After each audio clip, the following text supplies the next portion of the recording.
Hi everyone, today we're talking about AI and AI particularly for primary care in the consulting room. So as you may remember, Jeremy Hunt in his many promises made a promise to, how much was it? He said it's about £3 billion, it depends on who you believe it. I think it's £3 billion over 3 years. Yeah, so a fair chunk of money, and some of it apparently is earmarked for primary care. So we want to make sure that everyone knows what is out there and that most of all that primary care gets its fair share. We do not want this money being spent on vanity projects in secondary care. Give it to primary care where it will make a massive difference. So we want it in our consulting rooms, helping clinicians, helping patients, rather than funding spare Da Vinci robots in tertiary care centres. Yeah. The money needs to come to where it's needed. Remember, everyone, we do 90% of the consultations in primary care and on between 6 and 8% of the budget, depending on various statistics. So we really need to be fighting for the budgets that are allocated to the NHS to be coming to primary care. So, off the soapbox? Off the soapbox, sorry. Yeah. Okay, so we know... But that's the whole point of this video.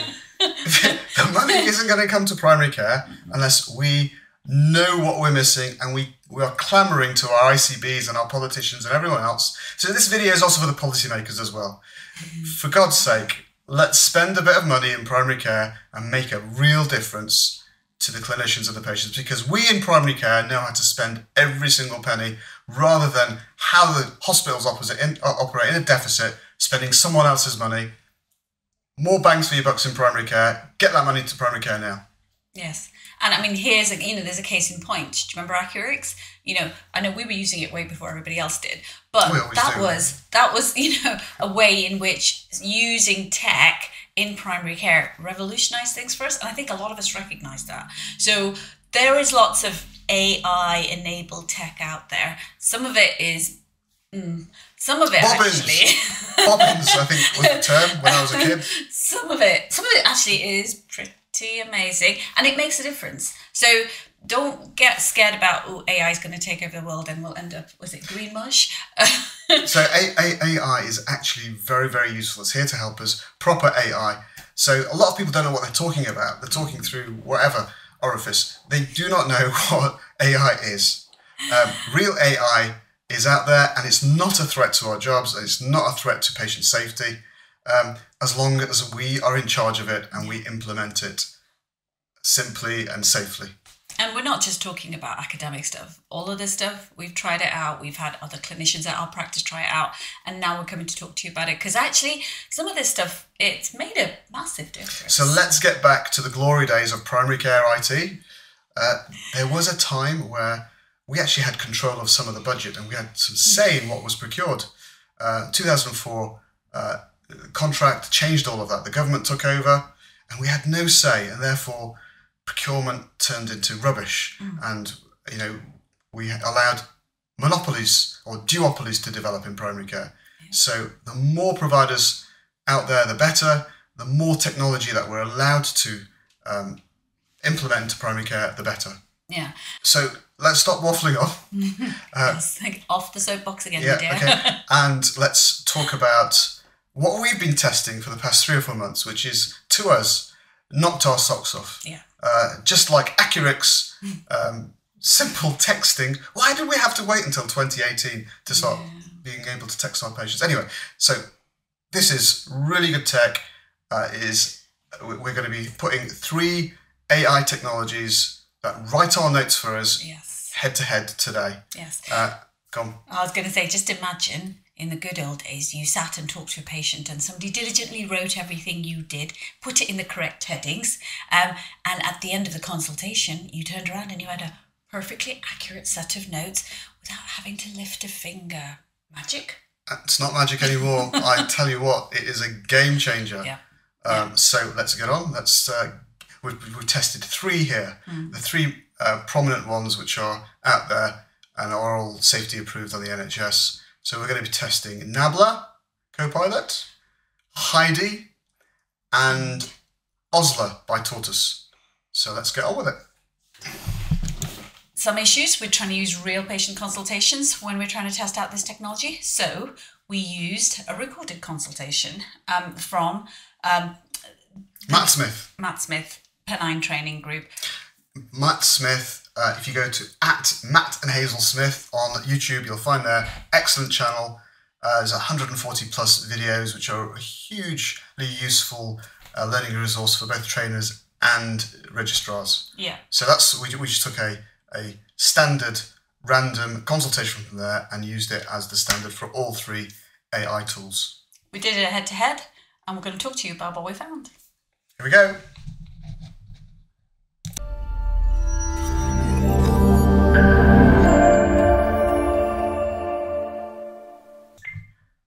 Okay. Right, first up. Yep, this is Nabla. Nabla is a French firm.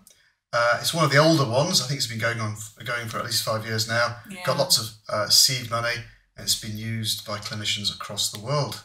Yeah, lots of use across the pond as well as in France. So it is ISO 27001 compliant and GDPR compliant. And so what we're going to do is play the standard consultation into Nabla and see what happens. So we're pressing play. We're starting a new consultation. This is the Nabla directly from the web. You can get a Chrome extension for it as well, which also works quite well. So as you can see, it listens into the consultation and it generates a transcript, and then it uses this to then formulate your clinical notes, which will happen towards the end. So let's forward it. So it's to the magic. Have a look at the consultation just to see, get an idea yourselves of how complex it is. It's a standard consultation, but it's got lots of nuances in, and we just want to see how well the AI responded to it. So sat through the consultation, and now we're going to press generate note. Wait for it, guys. And for those of you who haven't seen this in action before, just look at what happens. So sometimes this can and take a little bit of I challenge you time. not to have your socks blown off. Yeah. It's happening. It's all in the way, isn't it? Yep. What's the average there we are. generation time? That's it. It's 19 seconds. And there you have a set of notes in the good old-fashioned style that I was taught at medical school. Yes. Not these newfangled methods. This is history of presenting complaint, history of presenting complaint, family history, social history, physical exam. And it's even picked up there, look, plan to examine the abdomen. It's picked up that we didn't do the examination. There's the assessment and plan. It's accurate. Yeah, I like how if you scroll up to the social history, it's kind of identified that his wife works a lot and travels frequently, and his colleagues tease him about his urination, which is brilliant. Yeah. So seems to have picked up a lot of that information. It's brilliant. Look, it's picked out everything. It hasn't hallucinated. So hallucination is the term that people are using for when AI is very keen just to fill in the gaps and mix stuff up. Someone was talking the other day about how AI, you compare them to a 5-year-old child. It wants to please you. And if it doesn't know, it makes stuff up. And what all 3 of these systems do is try to minimize the hallucinations. And in this case, it's brilliant. Look at it. Yeah. All the social history. And it seems to have talked about the risks and side effects of the PSA test, which, as we know, is part of the counselling that we need to do. It's captured that. And the follow-up. So I'll go into a lot of the other features of Nabla later on. But look, just at the bottom there, patient instructions. You can copy those, text them to the patient so they can remember what you've actually spoken about in the consultation. You just copy this note, put it into the records, move on to the next one, and you've not, eyes have not left patient eye contact throughout. You've maintained rapport, just like the good old days. Just like the good old days. Very codically. But I think if you look at the quality of the notes, so certainly it's been commented on how the quality of... My notes are always quality. My notes were always very pertinent but concise. Yes, two lines sometimes. But now everyone's seeing exactly how thorough my consultations are because the AI picks it up and records it all. Yeah. So it's time saver, for sure. Brilliant. What a godsend. Yeah. But let's see what the others do. Okay, let's move on to the next one. And second up, we have Osler. So Osler is a London firm. Just chatting to a really amazing chap called Don Pimenta, who has been working on this with his team. It's a brilliant product, slightly different to the others. This is a download. You have to download Osler onto your desktop, and you're presented with this user interface. This is the latest version. None of you have got this. I'm the first one to have this, and it's brilliant. So again, we're going to ask Osler to listen to the consultation playing. Yeah, it's the same consultation for all three, so that's standardised. And let's just see how it fares. So it's playing, registering all of that, and then... So I noticed it's not giving us transcript, but it seems to be recording all of it. Transcript is there. There's lots of other useful features on here. As I say, I'm going to go into in-depth for each one later on. Today we're just testing the speed and the quality of output. So Osler AI by Tortoise Healthcare. So if we now get to the end bit.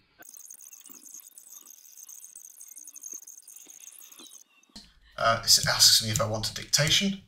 I press no thanks, and there it is now transcribing that 12-minute consultation. So lots of new features coming to all of these, but Osler in particular. We won't need any of these these speech recognition dictation products anymore. This does it all for you. This generates your letters. Does everything. It's like having a proper co-pilot, personal assistant in your room. I mean like an actual assistant for a GP? A GP assistant. Fancy that. But I mean, this is groundbreaking. This is game-changing technology. Yeah. It really does allow us just to get on with the job. Yeah, I think one of my concerns is it maybe lets me chat too much, but something I probably need to work on. You chat too much, surely. No, so it's still just transcribing. So I'm going to try this. You can, with all of these, you can have different templates with which it can generate the note. So you can state to Osler, generate an EMIS template note. You know, the weird way that EMIS has been documenting our notes for all these years. Totally different to how we were taught, but it can do it that way as well, and I think that's a lot faster. This one, I'm just trying to keep it into the same. There we go, open summary. So that is a little bit longer than the others. That is 1 minute and so it's about 93 seconds. Yeah. And that is the note there. Again, no hallucinations. I'm just seeing what happens when you generate the EMIS note now. So it's generating that again, but you can do it so you can set your default template and it will go straight into EMIS note, which seems a lot faster actually. And what I might do is just run this again and ask it just to generate the EMIS type note. And look, there are the records. Yeah, copy and paste. Not much hallucination here either. None whatsoever. Yeah. Very accurate. And really useful. It's documented everything I wanted to have documented. Yeah. It's got everything. Look, safety netting, advice on lifestyle changes. To appreciate just how good this is, it would be useful to actually watch the original consultation just to see how clever these systems are behaving. Yeah. I think it's interesting. It puts it under subjective, but it talks about the impact on his wife's sleep. And his concerns about prostate cancer from watching a TV programme. So everything's there, just as you would want it to be documented in the notes. And remember, we have to come back and read these notes, so that's another thing that we have to bear in mind, just how readable these notes are, especially when our notes are being filled with other people's notes. So it's really important to have a filter on your clinical system so you can just read the most pertinent ones. So another really helpful generation there. Well done, Don and his team. Go Tortoise Healthcare. It's brilliant. Well done, Osler. Okay, and now on to number 3. Okay, ready for the third one. This is Heidi. Yep, last but certainly not least. So we're going to set it going with the standard consultation. Again, this is web-based. So we're setting it to record. So who's been using Heidi? I've used it a few times. Used it for a whole clinic. Again, really good. Heidi's got lots of different templates as well. One of them is a GP template. Let's see how it fares. So again, same consultation, just so we can actually do standard comparison. And we're going to press. This is getting up to the end. And I'm going to press stop recording in a second. There we go. And then it's processing the recording, generating the notes.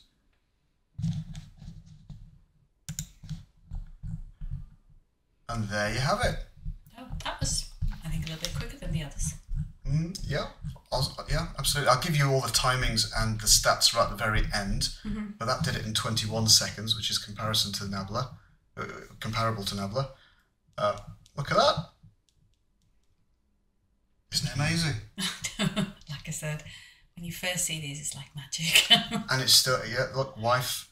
I'm just going to see what the general practitioner's note looks like. This is from Heidi standard templates. So some of these are being used in some big NHS hospitals. I think Osler's being used in Great Ormond Street, and they've got different templates for different specialties. There you go. There's the general practice note. Okay. Again, it's done it in that SOAP format. So that's what subjective. Were you ever taught SOAP? No, but you're probably aging us, my dear. So what's SOAP? Mucking about with it. Mucking about with it. The world does progress. Yeah. Different world now, my dear. So SOAP is subjective, objective, and then A is for assessment and assessment and plan. Plan. Okay. Yeah. So there you have it. Those. I'm just going to see if I can get onto the GP note. There we are. There's the. And that's a lot more concise, a lot more efficient, just like GPs are in real life. And it's got everything you want on it. I don't think it's missed anything out. No. Though I guess all 3 of them have done a pretty amazing job. I think that's the I'd be happy with baseline. any one of those 3. Yeah. They'll shave like that minute off your consultation time, your notes recording. Your notes will be safer. They'll be more useful to you when you come back to read them. And in case of a complaint or litigation. And actually, it's such a great training tool as well for registrars. It's actually transcribing your notes as well. We're going to go into some of the other features in another video. But listen, guys, we've got to start using this in general practice. We've got a campaign for that money that's been earmarked for the NHS to come into primary care so that we can get this into every GP surgery and just help our lives a little bit more. Yeah, so like even if it's a minute off every patient, every day you're saving yourself at least an hour, and that's separate to your dictation costs for your secretary, your referrals, safety netting, all that. We're just going to go into a little bit more detail about the costs of each. Costs, here we go. So we started off with Nabla, and they are £95 per clinician per month. Yeah. They do have a free trial though, don't they? Yeah, they have that as well, but £95 per month per GP isn't a big cost to the NHS. No. Considering the benefits that are to be had in terms of productivity, improved quality of a working environment for GPs, and ultimately patient care. Yeah. So Osler is coming in at about £100 per month per full-time users based on 10 sessions a week. Okay. And then they also do a deal as well with where they come and install microphones. Now, just to mention that, you don't need, we haven't used any kind of special microphones for this. This is just the webcam built that we use for all our many Teams meetings. So it's using a microphone and occasional in that. video consults, yeah. So that's that's Osler. comparable, isn't it? Yeah. And then you've got Heidi, which is about £49 per month as well. Okay. So at first glance, that seems a little bit cheaper, doesn't it? But I think, like with all of these, you need to understand exactly what's involved, the small print. So have a go of them. Make sure you check with your IT people to make sure that they're safe to use. I've been reassured. I've done all the reading on the ones that I've done, but you need to reassure yourself. Yeah. They meet all the latest security benchmarks for the NHS. I'm pretty happy with their safety. Yeah. But do check for yourselves. Yeah. What we need actually is someone in the NHS, that massive organisation that consumes billions of pounds each year, someone just to tell us, look, this is safe, this isn't. Here's, use it. Here, don't use that. How hard could that be? I think. Are we asking for impossible wishes now? Okay, so here's a summary of the results. We've spoken about the pricing. We're talking about how accurate it is. So at the moment, Nabla is excellent. Osler and Heidi are pretty good too. But Osler was really good when it came to the very low, non-existent actually for me, hallucination rate. That's always a bonus, isn't it? So how do you get it to work? So do you need to install software? So for Osler, you have to download and install a safe piece of software. It doesn't take very long, but it needs to be done on every PC that you're using it on. Whereas Nabla and Heidi work straight from the browser. But Nabla does also have a optional Chrome extension, which works well as well. Okay. And then the note generation time. So Nabla just pips Heidi to the post with that, 19 seconds. Osler is slightly longer, but I wonder if we put it in the EMIS record notes. I think what we need to do is to test it further, get it generating EMIS records instead. And I'm going to have Don Pimenta on a podcast very soon. So let's see what he says about it also. Great. Just one note, all the three of them were working with a moderate complexity consultation. And often in primary care, you can have multiple children from the same family, examinations happening. And we might challenge all three to see how they can manage one of those.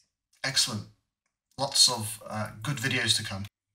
If anyone's interested, I've placed the generative AI notes from each of the three products up on our website, so you can have a look at compare and contrast the quality and accuracy of each of the notes. That's wilmslow-health-tech-hub.